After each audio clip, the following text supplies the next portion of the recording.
Now it is my pleasure to present Dr. Ernest Holmes. Thank you, Bill.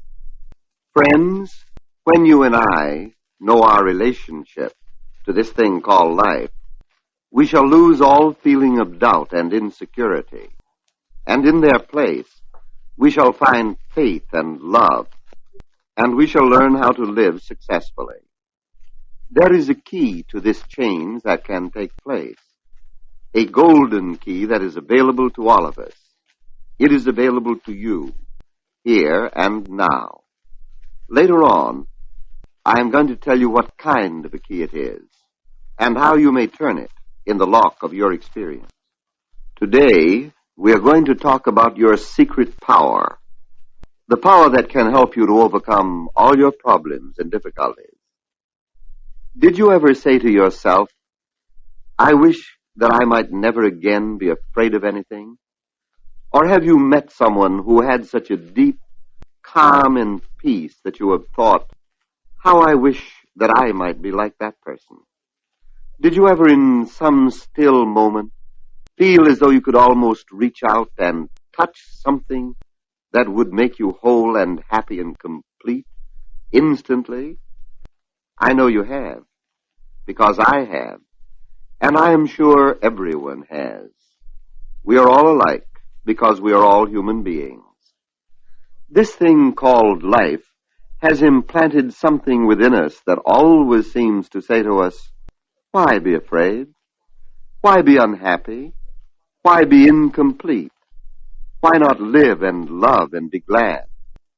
Something within us tells us that we are only half alive, that we are not getting what we ought to out of this thing called life.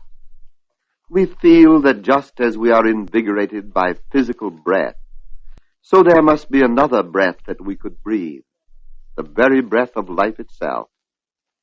You share this feeling with every other person, and you instinctively know that there is something you ought to be able to tune into, something that is at the very center of your own being, which could make everything right, not only for yourself, but for others and for the whole world. It is said that Jesus, walking through the multitude, diffused a healing power which touched people into wholeness by its divine presence. His command stilled the wind and the wave. His knowledge of spiritual law fed the thousands.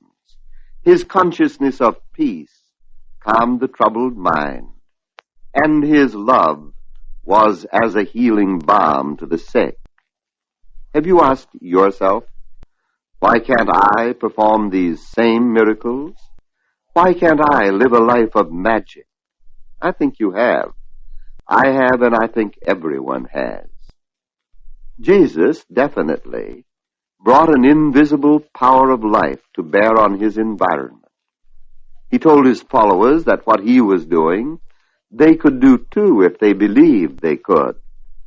He was always talking about the more abundant life, the greater happiness, the deeper peace. He told us that we can rest secure in the love of God, that the power of God is always at our command. He said that God is love, God is truth, God is life, God is power.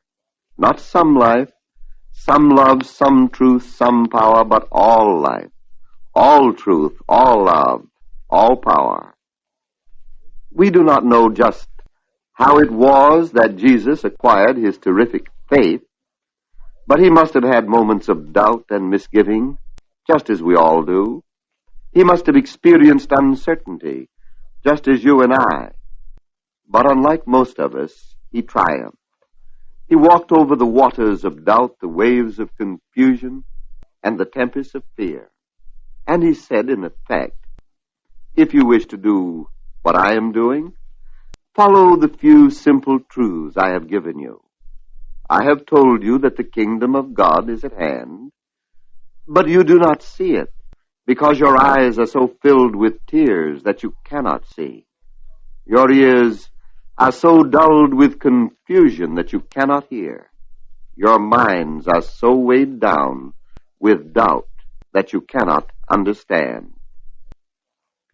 And what was his remedy for all this? Open your spiritual eyes. Listen with the inner ear. Open your mind.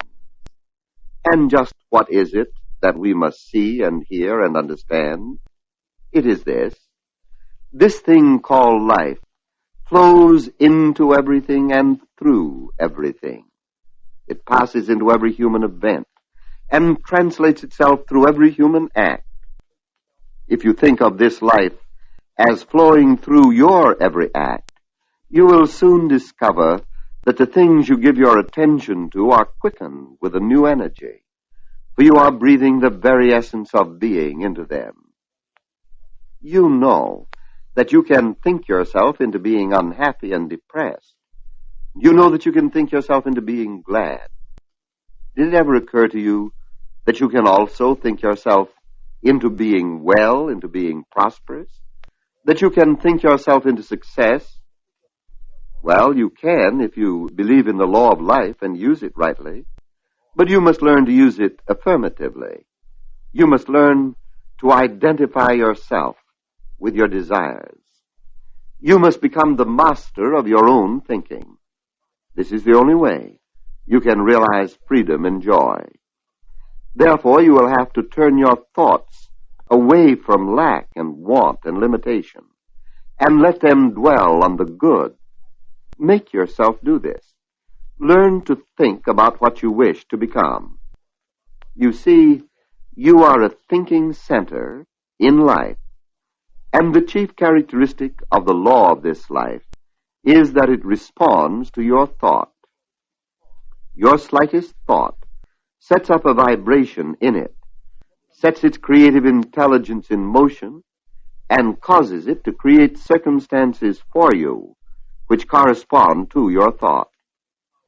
If you think of life as always bringing to you everything you need, you will have formed a partnership with the invisible, which will prosper you in everything you do. If you think of the organs and functions of your body as activities of life, then automatically you will be benefited physically. The spiritual gifts, which people have so earnestly sought after, are not something that God has withheld from man. Quite the reverse. They are something which man in his ignorance has withheld from himself. Life is never vindictive. It is not withholding anything from you. It is not even waiting until you are good enough to receive. Life is love. Life is beauty and wisdom as well as energy and imagination. You will be able to use its power in exact proportion as you embody its essence. If our acts, as they must, spring from our inward thoughts, then it follows that when we change our inward thoughts, we shall at the same time change what they do. That is, we shall be introducing a new law of cause and effect into our lives, and the effects of our previous mistakes will disappear. Doesn't that seem wonderful? The one, then, who would heal hate must first learn to love. The one who would live a beautiful life must commune with beauty. He must feel beauty. The one who would give happiness must first become happy. The one who would heal a sense of loss must first have arrived at an inner realization of wholeness. Miracles are natural. Every manifestation of faith through prayer, every wonder and sign which has followed the life of prayer, has been an inevitable result of some cause set in motion in the life principle. Every longing and yearning you have ever had, every secret desire of your soul, every constructive ambition you have had, is a whispering of this thing called life, assuring you that you are one with it. You are a manifestation, a personification of it.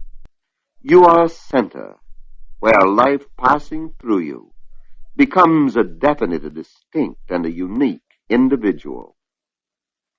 There is no one else like you in all the universe, and there never will be.